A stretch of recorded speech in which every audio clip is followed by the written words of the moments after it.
Hi అండి, అందరికీ నమస్కారం. నేను మీ హరి విశ్వనాథ్, FTP న్యూస్. నూతనంగా ఏర్పాటైన సౌత్ సెంట్రల్ రైల్వే జోన్ కారణంగా ఇటు వాల్తేరు డివిజన్కి సంబంధించి ఇటు ఉత్తరాంధ్రలో ఉన్న తెలుగు ప్రజలు ఎవరైతే సీనియర్ రైల్వే ఎంప్లాయీస్ ఉన్నారో వాళ్ళందరికీ తీరని అన్యాయం జరిగిందనే విషయం తెలుసుకోవచ్చు.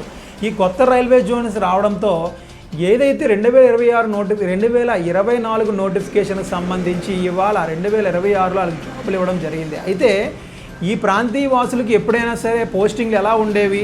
బచేలి ఫస్ట్ ఇచ్చేవారు, తర్వాత కోరాపుట్కి ఇచ్చేవారు, ఆ తర్వాత రాయగఢ్కి ఇచ్చేవారు, తర్వాత విజయనగరం, తర్వాత విశాఖపట్నం. ఈ ప్రాసెస్గా ఉండేది. అయితే ఈ విశాఖపట్నం, విజయనగరం, శ్రీకాకుళం ప్రాంతీయ వాసులందరూ కూడా ముందు బచేలి, కోరాపుట్, రాయగఢ, విజయనగరం, విశాఖపట్నం ఈ ప్రాసెస్లో జరగడం అనేది మనకు ఆనవాయితీగా ఉంది.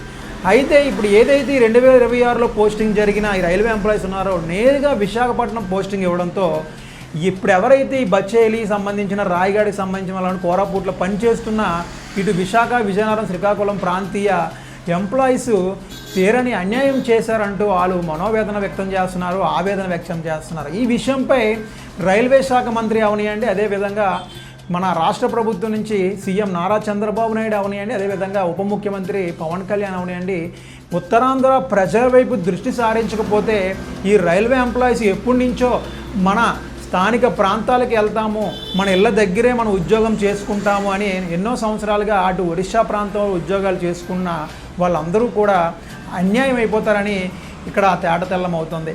ఈ విషయంలో వెంటనే ఇటు రైల్వే అధికారులు DRM అవనియండి, అదేవిధంగా రైల్వే మంత్రి అవనియండి, అదేవిధంగా రాష్ట్ర మంత్రులు అవనియండి, రాష్ట్ర ముఖ్యమంత్రి అవనియండి, ఈ విషయంలో వెంటనే స్పందించి ఈ యొక్క రైల్వే ఎంప్లాయీస్కి న్యాయం చేస్తూ ఇటు 2026కి సంబంధించిన ఉద్యోగస్తుల్ని ఎప్పుడులాగే ఒడిశాలో పంపించి ఒక 3-4 ఏళ్ళ తర్వాత వాళ్ళ ప్రాంతీయానికి తరలిస్తే ఇదే ప్రాసెస్ ప్రకారం వెళ్తే ఎవ్వరికి ఎటువంటి అన్యాయం జరగదని కొన్ని వేల మంది రైల్వే ఎంప్లాయీస్ ఈ విషయంలో ఆవేదన వ్యక్తం చేస్తున్నారు.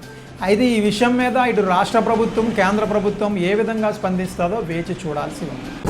FTP న్యూస్ లో యాడ్స్ పొందాలి అనుకుంటే వెంటనే సంప్రదించండి 9573621009.